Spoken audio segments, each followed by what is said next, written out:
तर आज आपण बनवणार आहोत स्ट्रॉबेरीचा ज्यूस. तर पहिले आपण त्याचे साल्ट काढून घेऊ, नंतर त्याला पाण्यात धुवून घेऊ, मग त्याच्यानंतर त्याला मिक्सरमध्ये टाकू.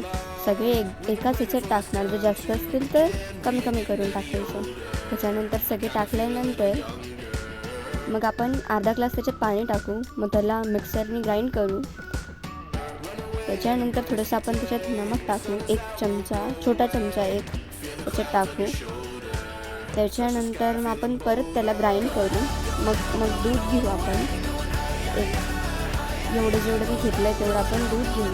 थोडीशी मलाई पण टाकू त्याच्यात, आणि त्याच्यानंतर आपण परत त्याला मिक्सरने ग्राइंड करू. नंतर आपण त्याच्यात साखर टाकू, 2 वाटी साखर टाकायची आहे. 1 वाटी टाकली तरी चालेल, जर कमी असेल तर 1 वाटी, जर जास्त असेल तर 2 वाटी. मग त्याला आपण मिक्सरने ग्राइंड करू. मग ते थोडंसं घट्ट झाल्यानंतर आपण त्याला पातेल्यात काढून घेऊ. झालं आहे आपलं तयार स्ट्रॉबेरी ज्यूस. तर आपण बघू शकतास किती भारी दिसतंय ते, किती छान, आणि त्याची टेस्ट पण खूप भारी लागते. So try it and follow for more.